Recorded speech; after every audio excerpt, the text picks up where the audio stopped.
پھر حدود سے کلام کرنا اور حدود کی صلاحیتوں کا تذکرہ. یہ میرے سامنے سائنس کی دنیا جولائی تا ستمبر 2019 کا شمارہ ہے. ہاں اس کی پیشانی پہ لکھا ہوا ہے کہ سائنسی مضمون سے متعلق اردو کا سب سے زیادہ کثیر الاشاعت پرچہ ہے. حکومت کی ماتحتی میں یہ چھپتا ہے. اس میں ایک چونٹیوں کی نرالی دنیا کے نام سے ایک مضمون شائع ہوا ہے. مضمون میں چونٹیوں کا پورا تعارف، ان کی آنکھ، ان کا سر، ان کا پیر، اس کا رنگ، کیسے کیسے رنگ کی ہوتی ہیں، ان کی کتنی قسمیں ہوتی ہیں، کئی ہزار قسمیں، ایک ایک درخت پر کئی کئی سو قسموں کی چونٹیاں پائی جاتی ہیں. اس کا تذکرہ کرتے ہوئے ناک، پر، پیٹ، ٹانگیں، دماغ، اس کی خصوصیات، یہ سب بیان کرتے ہوئے بیچ میں جو چیزیں ہمارے لیے ضروری ہے، میں صرف 2-3 چیزوں کو سرسری طور سے پیش کروں. ایک عنوان قائم کیا کہ زبان. دیکھیے قرآن کہہ رہا ہے 1400 سال پہلے سلیمان علیہ السلام نے چونٹی کی بات چیت سنی، ہنسے، حدود سے بات چیت کی، کلام کیا. اللہ کے نبی صلی اللہ علیہ وسلم ایک باغ میں گئے، اونٹ نے آپ سے شکایت کی، آپ نے اس کی شکایت سنی اور پھر شکایت دور بھی کی. آپ نے جو ہے اور بھی جانوروں سے کلام کیا، جمادات کی آواز سنی، سلام سنا. چونٹی کے متعلق آپ دیکھیے، اب یہ بات جو ہے سائنس کی دنیا والا پرچہ لکھ رہا ہے، سائنس والے لکھ رہے ہیں. عقل پرست جو قرآن میں سوال اٹھاتے ہیں، منکرین حدیث جو حدیثوں کو عقل کے خلاف ہونے پر رد کر دیتے ہیں، کیا وہ اسے مان لیں گے اور اسے مان لینے میں وہ ایمان والے کہلائیں گے؟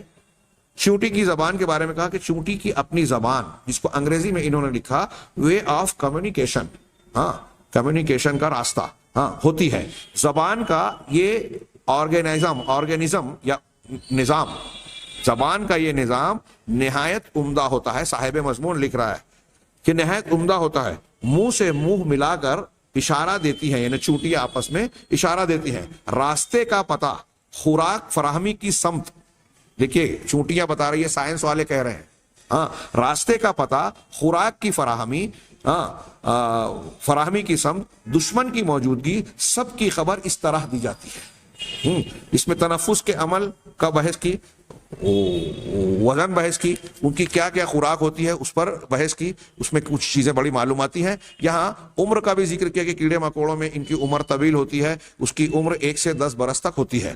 آگے انہوں نے ایک جملہ لکھا، میں صرف وہ پیش کرنا چاہتا ہوں. موت کا عنوان کہیں گے چونٹی کے مرنے پر جنازہ نکالا جاتا ہے اور باقاعدہ اسے دفن بھی کیا جاتا ہے. چونٹیوں کا جنازہ نکلتا ہے، دفن بھی کیا جاتا ہے. اور پھر معاشرتی زندگی کے عنوان کے تحت کا چونٹیوں کی معاشرتی زندگی، یہ دیکھیے جو کیلانی صاحب نے پیش کیا تھا اور جو قرآن میں اشارہ موجود ہے. چونٹیوں کی معاشرتی زندگی بے حد منظم ہوتی ہے، مختلف کالونیوں میں رہتی ہیں، مگر کبھی ان کے آپس میں جھگڑے نہیں ہوتے.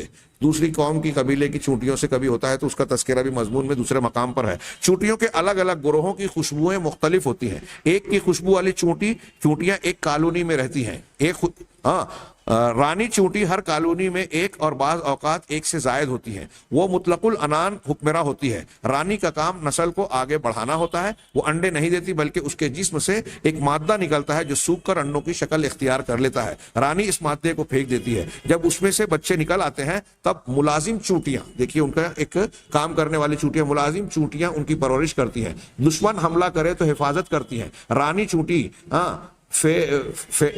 فرٹائل اینٹ، اب یہ جو بھی اس کا تلفظ ہو، کہلاتی ہے. اور نر چونٹی یعنی ڈرون نکھٹو کہلاتی ہے. محل میں نر اور مادہ دونوں طرح کی چونٹیاں رہتی ہیں. نر چونٹی کے پر ہوتے ہیں جو نوچ کر پھینک دیے جاتے ہیں، جس سے وہ جلد ہی مر جاتے ہیں. مادہ چونٹی کی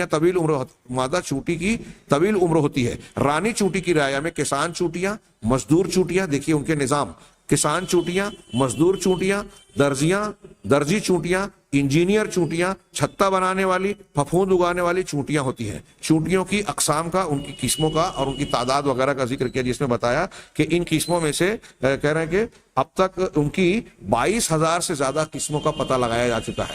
چونٹیوں کی 22,000 سے زیادہ قسموں کا پتہ لگایا جاتا ہے. ان قسموں میں سے 12,500 کو